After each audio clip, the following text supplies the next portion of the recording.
All right. So, do you want to start by hyping each other up a little bit? Yeah. Okay. Okay, I'll start. Okay. You are an inspiration to me. You're gonna make me cry. No. No, it's okay. I'm pregnant. I'm Don't gonna cry. You are like the way you are is so beautiful inside and out. It just like exudes this beauty that you feel like I want to be a part of whatever you're gonna do. I don't care what it is, but I'm gonna be a part of it. Whether we're friends in business, doesn't matter. Okay. You're gonna make me cry. I didn't I expect to feel that way. Okay. Yeah. You are a literal badass, and I admire you so much for your spirit and your attitude and your kindness and your just well-roundedness is amazing. Thank you. I am a badass. You and are a so badass. are you. You are the first person I think who's ever called me a badass, and I was like, I like that. That Yeah, feels good. You are. And I think so many women who are in business and also moms don't feel that way. They feel like I'm not doing enough here, or I'm not doing enough there, or I'm trying to figure it out, or my life's a mess. I'm just trying to like balance it all. And you are such a badass, and how you carry yourself.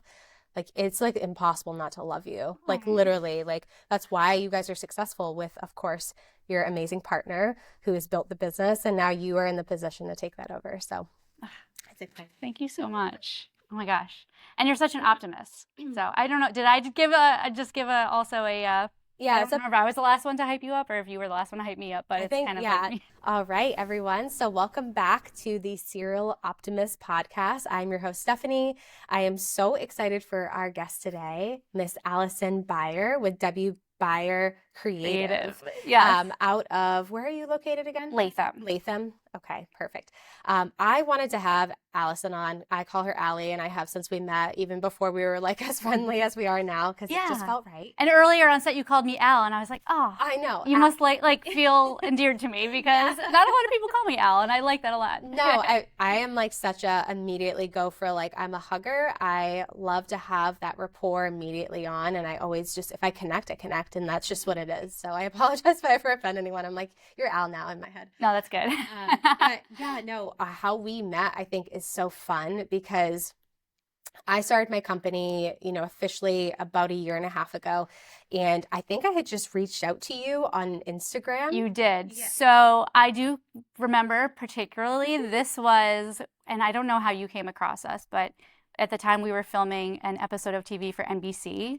And I think somehow that's how you kind of like saw our company and engaged with us because like, I don't do social media, but the only thing I do is like, hey, here's what project we're doing right now. And I think you had seen that, and then you reached out. You're like, hey, like let's meet. Yes. Yeah, you kind of like took the reins, and that's then exactly it. Yeah. and you actually like followed up. You're like, hey, like let's schedule it, and we were like, oh, okay, cool, like let's meet, And we didn't get a lot of that at the time either, so it was kind of different for us, and that's how I remember. From the hip gal. If I don't schedule it, it won't happen. And I think some people think I'm uber productive because of that, but it's more I will have ADHD and forget and never follow back up. So I have to, but I really wanted to. I'm like, you guys shoot some beautiful content, more in the long form, high production. It was definitely way outside of what I do. And I was like, this is perfect because maybe there's some segue. And then we had an amazing coffee meetup at Uncommon Grounds. And that's where I had met Sean, who is now my photographer for a lot of the projects that we work on. And and you and I literally just like, that was the one time. And then we just kind of like stayed in touch-ish, but not really. Yeah. And then literally about 4 weeks ago, we decided to have coffee. You reached out to me? I did. Yeah. Yep. Yeah. Which kind of feeds into like why we're here right now. But I know. Like, I think we can continue to, if you have more to add about that. Go ahead. Yeah, no, it's, because we decided to meet again for coffee, and it was almost like it was perfect timing and a culmination of a year and a half of work on our own individual selves and business to come together now today. And I have to tell everyone who's listening, like Allie is the reason that this podcast is really happening right now because she lit a fire under me. As some of you know, many of you know, maybe don't know, I am pregnant.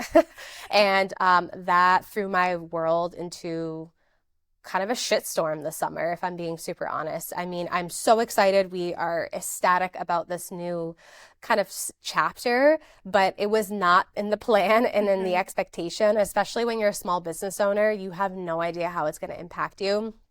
And I had a really bad first trimester. And as I think most women do, it's, morning sickness. It was all day sickness. I was fatigued. And I was like, how am I going to build this business that I've already spent so much time on and I love? And it's really my first baby. And I was really feeling like I was almost in like a rut. I was feeling like things aren't working. I'm overwhelmed constantly. I'm exhausted. And maybe it's just pregnancy. And I was like, no, I think I'm like not running my business the way I need to and adjusting to what I need to do now. Because that's the thing I think so many people think, I'm going to just run it the same way I did. And I was working 80 to 100-hour weeks. You can't do that when you're pregnant. It's just physically, you will be unwell. Yeah. I'll just say that. And when you reached out to me to do coffee, I was like, you know what? I'm going to go to Maine that weekend. And when I come back, that's perfect way to start my Monday. I'm just going to reconnect maybe with someone, just like an old friend, business friend, excuse me, an old business friend that we can really, maybe it'll just be something I had really no expectation for other than just reconnecting. Same. And then we had the best, most productive conversation, and it lit something in me to make a change. And I was like, wait, I can do this. And it's okay. I just need to readjust. I need to pivot. And then literally like 4 weeks later, I think we're at now, literally on a Monday morning, here we go. Yeah. Look at us. I know. And, I personally have restructured my entire business. I've built something that now is sustainable. I've changed my overwhelm, and I moved fast because I had to. And like you are a huge part of that, Allie. So thank you. that was a long-winded way of saying like, thank you so much. Absolutely. And you're doing the same for me every day. And just knowing that I can reach out to you and be like, hey, how are you doing? Or also like, this is going on. I'm so excited. And you're like, yeah, I'm so excited. I'm excited for you. I'm excited for us. Like, it just means so much. And it's been really helpful for me to stay in this zone, which is like the most feel-good zone that I think I've ever been in as a business owner. And I definitely attribute a lot of that to you. So thank you. And like, this sounds canned. It's not. Yeah, It's not. no. We're loving on each other right now because it's needed. And I think it's important too. And you're two women in business. Oftentimes you see it in a lot of scenarios where there's jealousy, there's competition, and we're in similar industries. And I just don't even for 1 second feel that way. I just feel like it's really natural. Like we're supporters and there's enough room for everyone to succeed is how I've always felt. And so I think this is a great segue into like, why don't you tell everyone, more about your company, the structure of it, how it's come to be, and kind of where you are today with it. Okay, well, this is funny. This kind of goes back to as far as my pitch. My pitch has evolved over the past month because for, I think 5 weeks ago, so like the week before we had coffee, I went to a speed networking event. I did not know that's what it was. I just thought it was a women at work event, and I didn't really look into it. And I was like, okay, I'm going to go for the first time. I've been a member for like 4 years. I'm going to show up to one of these events. So basically doing that put me in the hot seat. And by the time it was over, I was like, wow, I'm tired, but I feel really good. So I'm in like this new place, and like doing all of this is so new for me. But if we backtrack to 2015, I was working in higher education. I had been working in higher education for 10 years. I got my master's in higher education administration, and that's what I was working toward. But I was working toward it out of, it's my resume already, and I'm going to build on my resume because that's what makes sense. So it never really served me. There were aspects of the career that I loved a lot. I loved working one-on-one with students. I loved talking to small groups of people. But there were expectations of workshops and things. And those are the things that like kept a weight on my chest and made me, I'd wake up in the morning, I'd instantly feel dread, like, oh my gosh. And it was not getting better. It was not getting better week after week, year after year. So I finally got to a point where I was like, I can't feel like this anymore. I've always admired my husband, Will, who he had actually originally started a videography company in 2010 or 11. So he had been doing it for a while independently with another partner, and that partner moved. And so that was a big challenge. And in the time, he also kind of honed in that, he wanted to do commercial video. And I always felt like kind of peeking around like, hey, like what you're doing seems really cool and interesting. So I actually, at my job, decided to put in my 2 weeks. At the time, I was also writing for different like websites, articles, and things like that. So I kind of was like, oh, I'm going to lean into this creative aspect and see where it goes. But then quickly realized it just didn't make sense not to join creative forces with Will. So in 2017, we started our company. In January 2017, it was after the new year. We were like, let's just go for it. Let's do something different. So we started it. And at the time, I really didn't know what my role was going to be. I was still learning to film. Yeah. It was all really, really, really new to me. Well, how were you feeling going into business with your husband? I feel like that in itself can be a little scary. I can definitely see that. A lot of people say that. I think it is really similar to when we decided to move in together. When we first started dating, it was about 6 months, and neither of us had even thought about it and thought like, oh, maybe we should, maybe we shouldn't. It was just like, oh, we're going to do this together. And so it was very much the same thing when we decided to start a company together. So I think it was just the fact that as people, him and I overlap in a lot of the positive ways, and in our areas of weakness or areas that could be developed, we kind of had each other's strengths. So like we were opposite strengths as well. So whereas Will is very technical and very driven on those sides of the business, he's great about like financial, like the numbers and things like that. I've always been a good ideas person, a good shot list developer, a good narrative developer. So kind of like the script and the words and, the vision behind things. Very complementary. Exactly. Yeah. So a lot of it just made sense. Which is great because I think that also like attributes to your marriage. Like I think if you have a healthy, happy marriage, then you can also have a healthy, happy business. Yeah. And that's like Blake and I are the same way because he's not really involved in Happy Brands and my business, but he does give so many ideas. Like I always give him credit, like Happy Brands, that whole name is his idea. And I always tell him that I'm like, this business is, basically half yours, like once we're married, because it is like you've given me so much inspiration. But when it comes to like real estate, our real estate business, we are like so compatible. I am like the numbers, the business, the leasing, finding the tenants, really organizing the administration. And he is like really technical on like, okay, these are the construction projects. This is what we have to get done. This is what needs to, he's very hands-on where I'm like, I don't know anything about construction. I mismeasure everything I do. So I literally can't do that. You don't want me to, our house will fall down. But that's awesome that you and Will kind of found that balance. So when you first started to now, what does that look like in your positions? So as you know, I'm now the owner.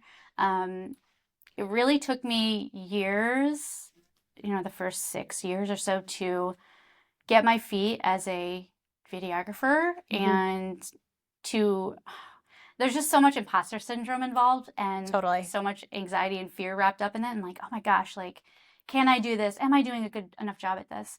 But I think in the past year and a half, 2 years, really kind of blossomed, became comfortable with it. Ownership suits me, I think. And it always did, but I had to step out of my own way. Yeah. And so the past year and a half or so has been more of an evolution of like finally identifying as the owner and embracing it and stepping out and being like, this is who we are as a brand. This is who I am as an owner.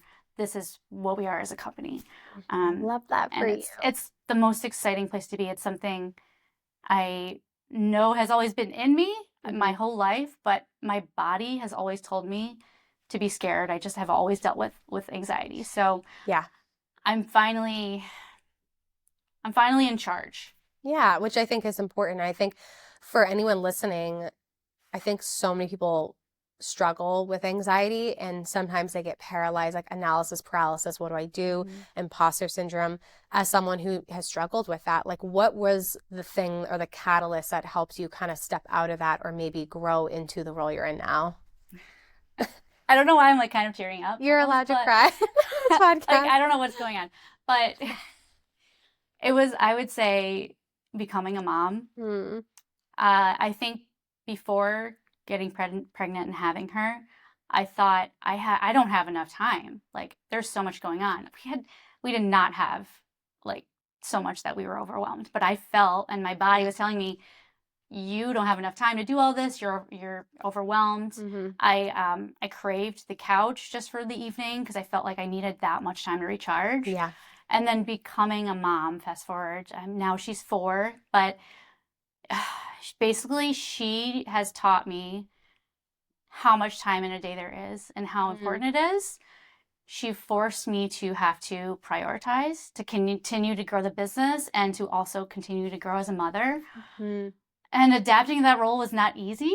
It was very hard, but I found that I can do it. So she's kind of a little cheerleader for me now, and she's like, "Great job, mom!" I love And that. she loves seeing me work. She loves seeing me exercise. She loves seeing me have fun, and so it's so funny that the thing that I thought would be the hardest as a business owner has kind of broken and rebuilt me to be so much better. I love that for you. And I think that's really inspirational for so many moms. And like for me, like as pregnant, like a upcoming mom, I'm terrified of that transition. But I also know, like looking at you, you're an inspiration where I'm like, other moms are doing it. Like they're kicking ass in their business, they're building something, and they're allowed to still also be a mom and maternal and do the fun things and cook at home and go on. I see your bike rides you guys go on, and it's something that's really important. And I think this is for anyone who's listening who is a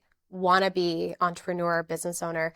Imposter syndrome happens to all of us. It doesn't just, oh, like you're successful, you don't get that, or you don't get anxiety. Like when I first started my business, my imposter syndrome was grave. It was so deep. I was going to say, because meeting you, you would never think that like seriously, like your personality, the way you present yourself is so sure that it's at first I couldn't even imagine being like that. Mm-hmm. And I drew a lot of inspiration from you and just you. the way that you are. So can you tell me a little bit more about like what you're feeling and how you've grown with your business? Yeah, no, absolutely. And I think that sureness actually is such an old saying that I don't necessarily think works for everyone, but being in pageantry for 10 years prior to starting a business and in my corporate life, you basically have to fake it until you make it. And that is really what I exuded in my business. That was the only thing I could really connect it to. I'm like, I don't know what I'm doing, but I know there's always a solution. And I've always felt that way.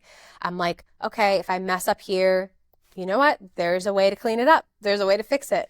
You know, most stuff isn't irreparable. And so I think that has always allowed me a lot of assurance in myself that like people are going to make mistakes, you're going to fail, you're going to mess up, but it's not when you get kicked down and you just stay down there and live down there, where a lot of people do. They feel like that is defining them. It's like, that's not your defining moment. Your defining moment is now getting back up and repicking yourself up. And I remember this actually, I'll share this little snippet from college that changed my life and why I have this perception on life. Is I took a marketing class, ironically, and it was with the hardest professor in my school. And this was with Dr. Ed Hallenbeck. And you're welcome, Dr. Ed Helm. Shout out. Yeah, shout out. He was the hardest professor that we had. And they told me, you have to pay attention from day one, because everything is a cumulative like exam. Mm-hmm. So he goes over from day one to the whole entire semester. I did not do that, and I failed the class. And I remember my guidance counselor was like, you know, there's other classes a little bit easier. It's pretty hard. And I just remember being like, I'm going to take it again. And I'm going to prove to myself that I can actually pass this. And I remember getting re-signed up for his class, and I walked in the door and he looked at me and he's like, you got some balls coming back in. And I was like, yeah, I'm going to get an A in this class. That is my goal. And that was exactly what I did. I worked so hard. I focused in more than I've ever focused on anything. And this was, you know, I was a sophomore, junior in college. And he gained a lot of respect for me, but it was more importantly, I gained respect for myself. Mm-hmm. And that's really what I like to tell people. It's like, failing is okay, but it's about how you kind of overcome that and resolve that for yourself, because you're painting this narrative that if I try something new, I'm going to fail it and then I'm going to give up. And I think people don't realize, like, that's the narrative. You're not just telling the world, but you're telling yourself that. And that's where a lot of self-doubt comes from, a lot of internal insecurity and like self-sabotaging. And so I did a lot of inner work over the last few years. And that was just like one thing I did years ago that really changed everything for me. But in the last year and a half, my business has evolved and changed so much. I don't even know where to begin on that. But we basically started out with one contractor, and now we have 4 to 5 that we work with very consistently, about 20 hours a week each. And we are growing and scaling and really just like perfecting our craft. I think that's the best way to put it. And I like to, what you're saying, you're like, I had to get time to figure out the videography work. Like anyone in any business, it takes a lot of time to really hone your craft. No one is perfect at it. Of course, there are other agencies that are amazing and they've been doing it for decades, of course. We are really good at what we do, and we're just still honing it and getting better and better every day. And so our biggest driver is our clients and our customers, and really delivering the best product possible, which is storytelling, is really what we do. Storytelling, brand awareness on social media, and being kind of that marketing partner and arm for them, whether you're a really small company business to mid-size enterprise business. And so it's evolved a lot. I mean, we've doubled our revenue in the last year and a half, which is incredible. I'm so thankful for that. It's taken a lot of work, but we're on our way, and I'm excited to see what 2025 has in store for us. Wow, that is so exciting. So, you know what I realized is I had never actually gave you what my company is in the pitch because I had spiraled back into like where we started. Yeah. So our pitch is now, as I said, I was like honing it. My pitch is similar to yours in that how I kind of present our company now is that all companies know that they need video, that they want video, but they usually don't have the resources or the time or the equipment, the energy to do it. Yep. And that's where we come in. So it doesn't matter, what the end product is that a company wants. We can produce it, and we consider ourselves the video arm of any business that we work with. We really do look for opportunities to partner over time with companies to strategize, to curate the products that they want and that they need for their business, so that they are increasing in areas they already are doing well, and then finally addressing areas that they're not their business, so that they can grow those together.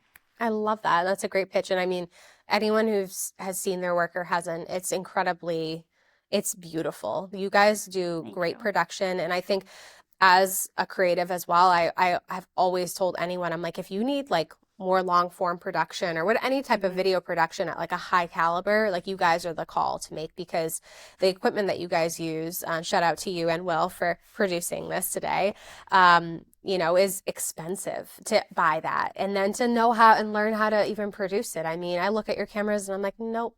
I have no idea. I will rather pay someone who just knows, because the how it works, the lighting, the fixtures on it. It's just, again, it's honing your craft. It's like hiring an accountant. Like, I can do my finances.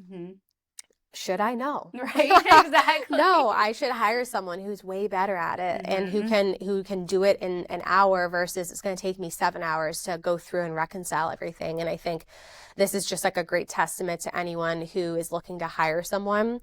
You have to look at the ROI and the opportunity costs for any decision that you make. And it's so easy for us to be like, oh, I can do it. And I speak to so many small business owners who are just getting started and they don't have a lot of resources, mainly money. They don't have a lot of money to start. So like, I'll do it myself. And I say to anyone, I'm like, the number one thing, and I've told you this, is you should outsource.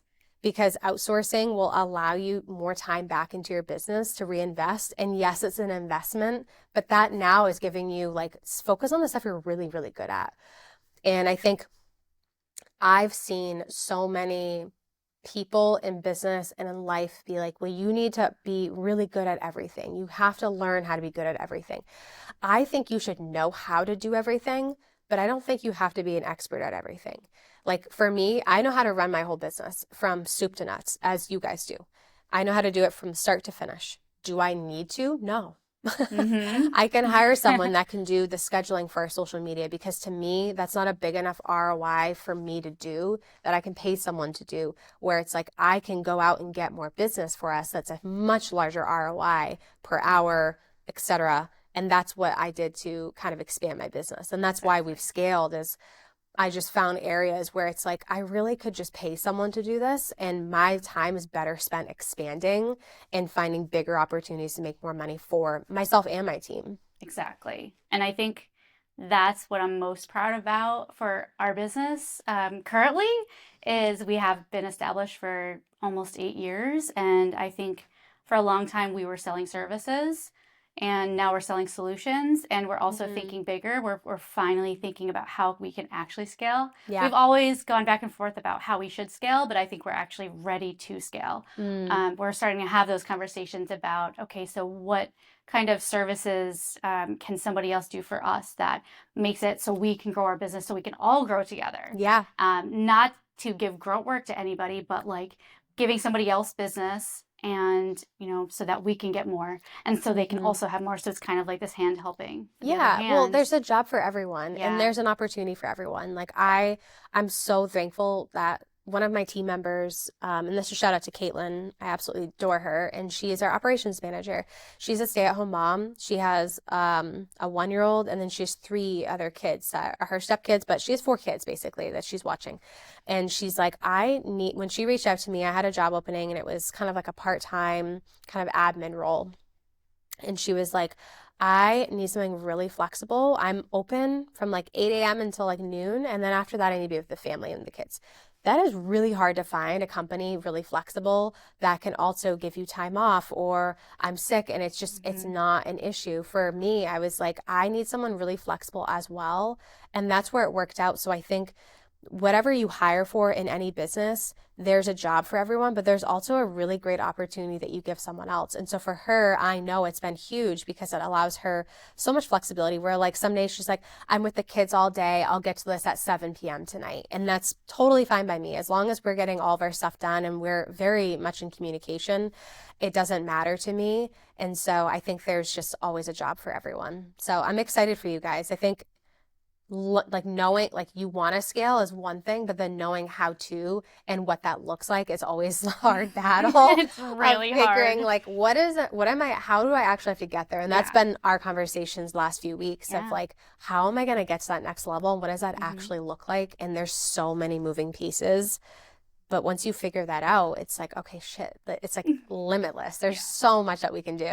Yeah, and I kind of have kept thinking about your confidence when we both showed up at that Jack Daly motivational event at the same time, and I was like, know. Steph! What like, who would have thought? Yeah, but like hearing you walk up to him and say, I'm going to be $1 million business owner, and him saying, yes, you are going to do it. That was just something special for you, but even for me on the sidelines, and thinking, I can think big and not have people say, you can't do that. Yeah. We could all think big, and we should all have those goals. Even if we don't hit them all the way, we're going to be so much farther than if we didn't dream like that. 100%. And I was getting nervous actually going up to him, because I was like, oh, what am I going to say? And I started seeing him have these conversations with other people before me, and it, no knock on them, but it just looked like, oh, hi, like, good job. And I could see him like being kind of like a little withdrawn, like a little tired. He'd just been speaking to us for hours. And then I was like, I'm going to go in with a punch, and I want him to remember me, because one, this is someone that I want to be connected to, because who you're connected with is how you grow and who you become. And that was one piece. And then the other piece was like, I need to push myself out of my comfort zone and say something that's going to scare the shit out of me. And that is saying that I'm going to be $1 million agency, because that has been my dream since I started this.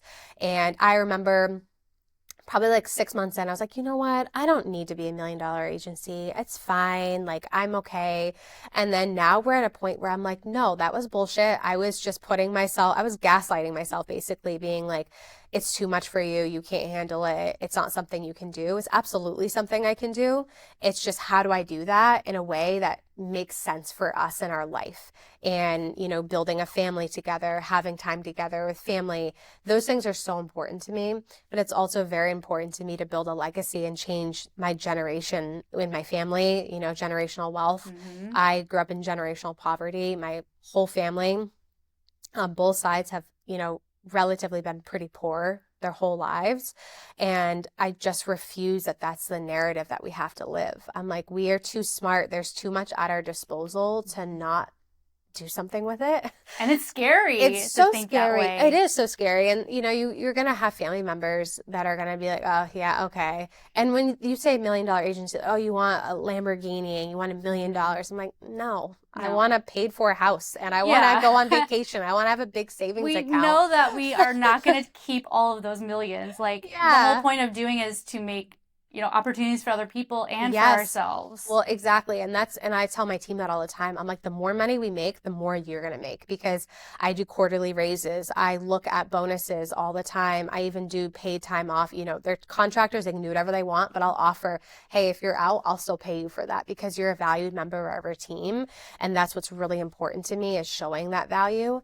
And I think giving back is a big push for Blake and I specifically. We are such givers. We find any way we can to give back. And I want to start my own foundation at some point. And so it takes money and time. And so that is the whole goal with making it $1 million agency. So Jack Daly, if you're listening, it's going to happen.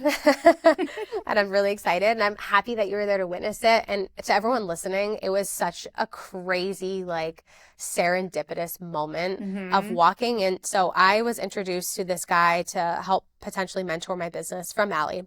Met with him, great conversation, Matt. But it just wasn't something that he could really serve. But he's like, hey, you should go to this EO event. I think it would be really beneficial for you. And I am pregnant. I'm tired. I'm exhausted. He's like, it's at 5 p.m. And I'm like, ugh. We had already been at Women at Work the day before. Yeah, we had already been at Women at Work. I've been doing so much networking recently. And I was like, I don't know. I was like, you know what? I'm just going to say yes. I told myself the next 3-4 weeks, I'm going to say yes to everything. And so I said yes. And who do I find walking in the door is Allie. And I'm like, no effing way. And the reason why I was over at that tabletop by myself is because I went over there to whip out my phone and text you, because I had heard you were going to be there from Matt. And I was like, no way. And I was just typing hey, Steph, I heard you're going to be, and then I turn around and there's your face. Naturally, I was so excited. Naturally, I was late because I'm always late. I'm my toxic trait for sure.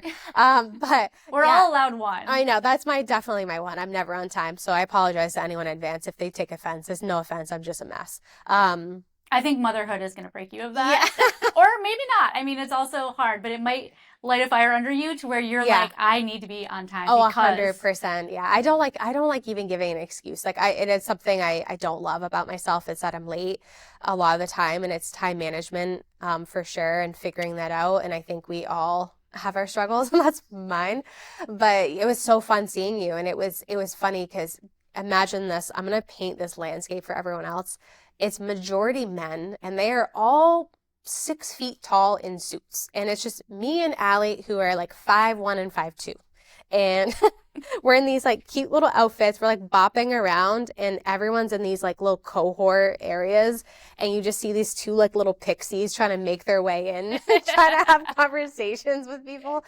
It was actually really funny to witness if you were probably a bystander and be like, who the hell are these girls? We didn't know anyone either. All these people are in the actual organization. Mm-hmm. Her and I were both being kind of introduced. Allie just got accepted. I'm still waiting to see if I get accepted, which hopefully I do. But it's an opportunity for us to scale our business and be around other people who are doing that. That's what EO is, which is the entrepreneurial organization. You are around other people who are leveling up. And that is so important for what you do. And I think I would love to ask you that, Allie. What do you think, in order for you to level up to that next level, what do you think it's going to take? What does that look like? And I think so many people ask, I want to level up, but they don't really know what that means. Or they're like, oh, I'm going to just have one conversation. It's not that. Mm-hmm. And I would love for you to explain, in your opinion, what do you think that's going to take? So I think that's something I'm still figuring out. But I think it's going to be, yes, there's no one thing you can do to suddenly like level up, but I do think it's one thing at a time. Yeah. So I think, this morning we had a conversation with somebody who could support our business, providing administrative support to us. And I think maybe getting that into play will open up to, okay, this does make sense. This does work. And we're growing together. Maybe we bring somebody else on for something else. Yeah. So I think it is going to be one step at a time over time. And I think also a huge part of it is going to be mindset. Yeah. As I mentioned, like I was in my own way for so long. I was afraid to dream because I was afraid to fail. And if I do anything, I want it to be done perfectly. So I would rather just not try than to fail. But I'm evolving to let my dreams be way bigger than I think that I can accomplish. Yeah. But secretly in me, I know I can accomplish them. Yeah. And I'm just going to make it happen. And well, they should scare you. it's really vague, but honestly, like that's, I don't have a particular plan other than I'm excited and I'm motivated. I think I'm putting the right energy out there. It comes down to relationships. Yeah. I love connecting and I love using people as a resource as they want to be used. So just even if it's like, hey, I haven't talked to that person in a while, I'm going to reach out and ask them a question and then kind of open that door again. And then if I can help them, then it's a back and forth and it's a win-win. Yeah. So I think it's ongoing energy, nurturing of relationships and confidence that, it may be fake sometimes, but you just have to lean in.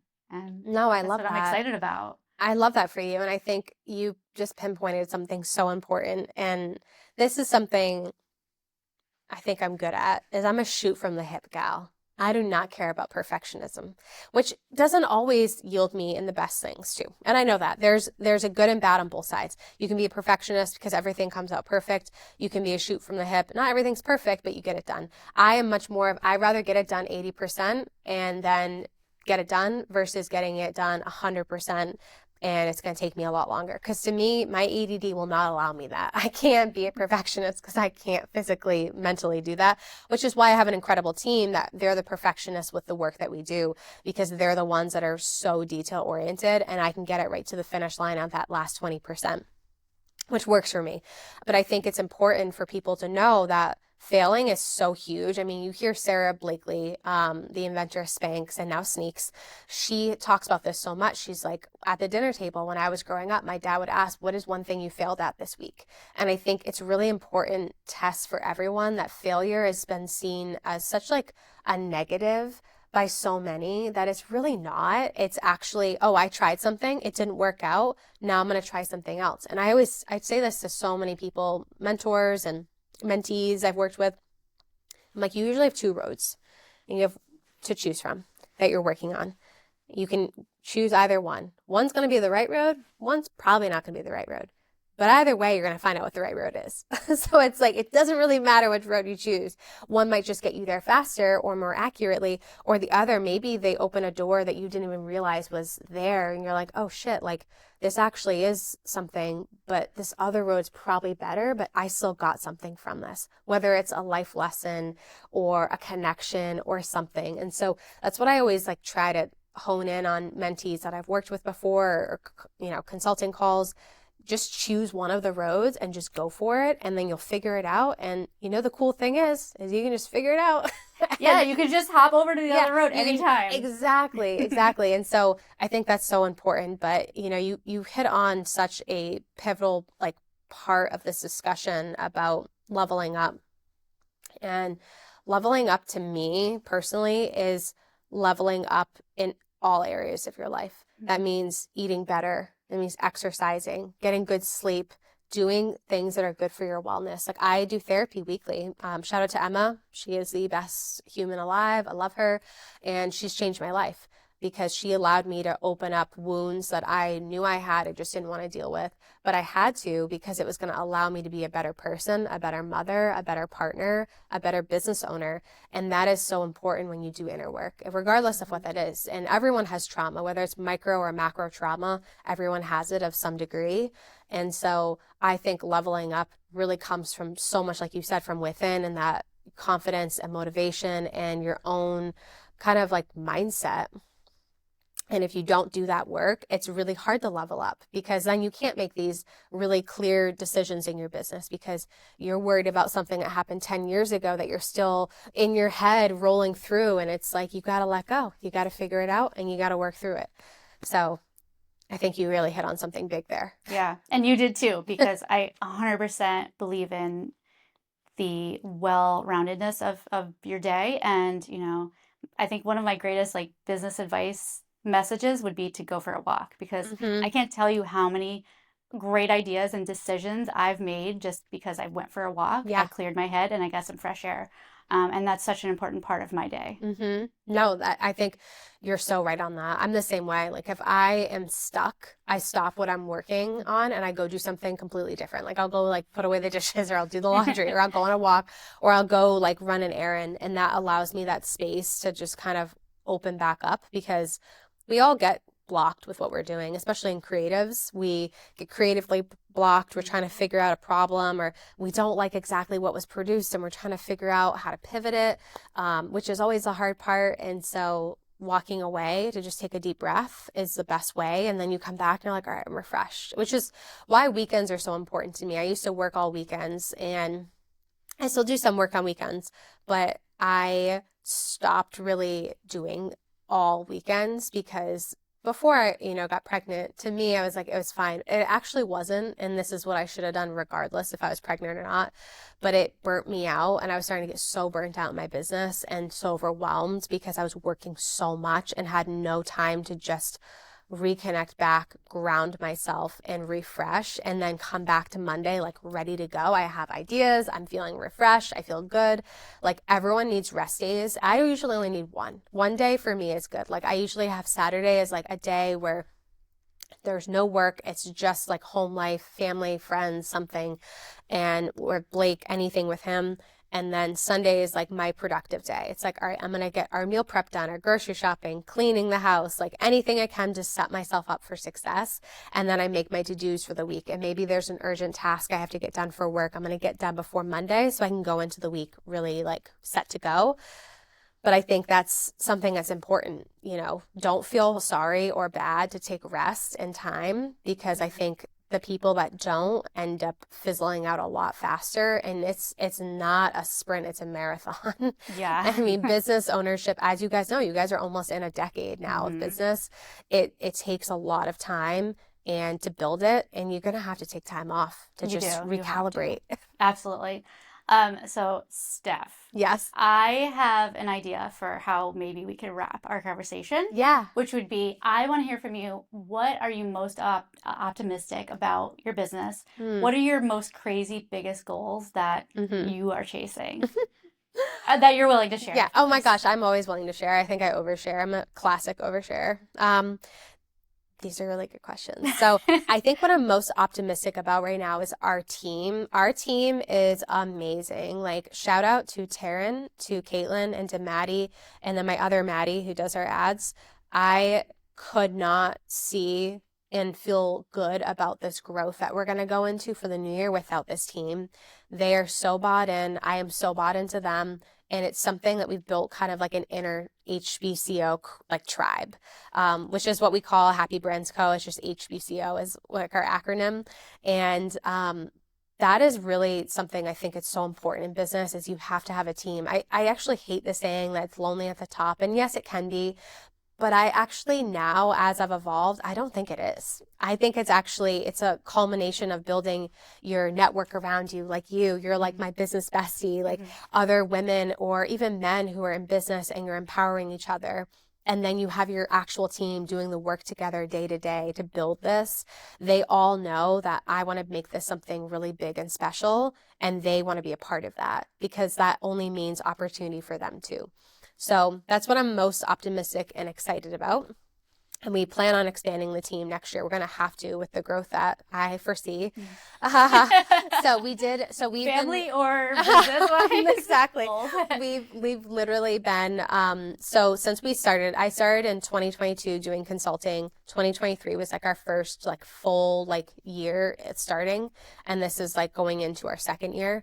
So we've doubled every single year in revenue. And my goal is to double next year, which is a huge goal. And we're just getting closer and closer to that $1 million agency levels. So for me, that is a scary goal because I know what that's going to take and what the building is going to take in order to get there. But that's okay because I know that we're going to do it. I spent all of October networking, building, getting back out there. And then November, December, January are really that building, everything I can do to build up some really good clientele and having my team set up for success to manage, to run it, and us all being on the same page. And then when I go out on maternity leave, again, I have no idea what that's going to look like. I'm due in March, but I don't know what that's going to look like. Whether that's a week, whether that's a month, 2 months, I don't know. Thankfully, Caitlin's going to be running the company for me. She's going to be helping out with a lot of stuff. My whole team's going to be stepping up. But my whole plan is once I come back from mat leave, now I can really nurture the business again with the baby at the same time and figure out a balance of, okay, now how do we take it to that next level? So I'm really hoping by like the spring through the end of the year, that's where a big part of our growth comes from. So that's kind of what I'm thinking for next year. I'm terrified and excited because I have no idea how it's going to look, but I'm going to figure it out. And I have a lot of personal financial goals, as you know. And so that is a big part of it to hit for me and my family and what we're growing in the business. So I'm going to turn that back to you. So one thing that I kind of had going through my mind when you were just talking about that was something I've been telling myself lately, which is if you can grow and nurture a child, you can grow and nurture a business. Yeah. And I think that goes both ways. The way you have grown and nurtured your business, you're going to be equally successed as you grow and nurture your child. And I'm so excited to see that. Thank you. I think you're going to evolve your life, your business, everything's going to change so much. And it's going to be the most beautiful change that you can't even imagine yet. So I'm like seriously super excited to see that.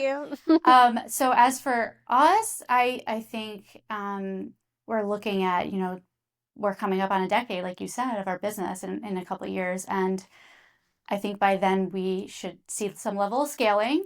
It's really scary. We don't know yet how to delegate and what that looks like and how that feels. But I think starting to grow our team in ways that make sense. I would like to become a company name that's known in the region. I think, a portion, there's definitely a portion of people that know who we are. I want that to grow. I don't want it to be like, oh yeah, W Beyer Creative, like awesome, they're doing good work out there. And that would be an amazing thing. I also have kind of dreams of being able to offer our services more nationally as well. And we don't know what that looks like yet. We've gone out of state for projects. This year we got to work in South Carolina. So we had awesome. like a mad rush of like a 24-hour day where we flew in, stayed the night, worked the next morning and came home, and it was awesome. And we're so able and willing to do that, but we haven't had all that many opportunities yet. So we're hoping as we evolve the look and feel of our business as well, and invest into our SEO and our own marketing, which we've very seriously neglected. Again, hiring out for that will be helpful. Yep. I hope to see there be kind of an evolution of people knowing our business and the outreach that we get. The more partnership opportunities, basically, I'm excited about. So I'm on that the same roller coaster as you. I never thought I would think, I would love to operate $1 million business, but now that's kind of also a dream of mine, and something we're going to shoot for. You can totally do it, and I know you will. And I think I'm excited to see what next year holds in store for you. I feel like you're coming on like this evolution of your own person that I've even seen since I first met you, that it's like you're a badass and you're going to take this business to the next level, and you and Will have such a beautiful partnership that's going to allow that to blossom.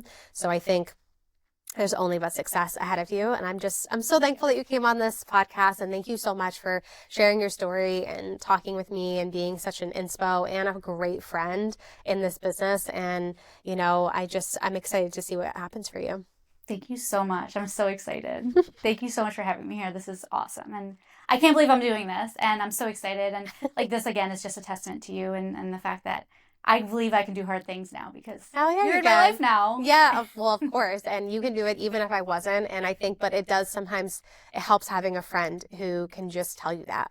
And I've had friends and mentors and business partners tell me that, which always helped. And then I would just always have this probably unnatural confidence that I just built in. And I think when you have that, you're going to start feeling like I can do anything. I'll just figure it out. Everything is figure outable, which is what he told us, Jack Daly, in that thing. Everything is figure outable at all times. So thank you so much. And if you guys love this episode, please like, subscribe, and follow the Serial Optimist.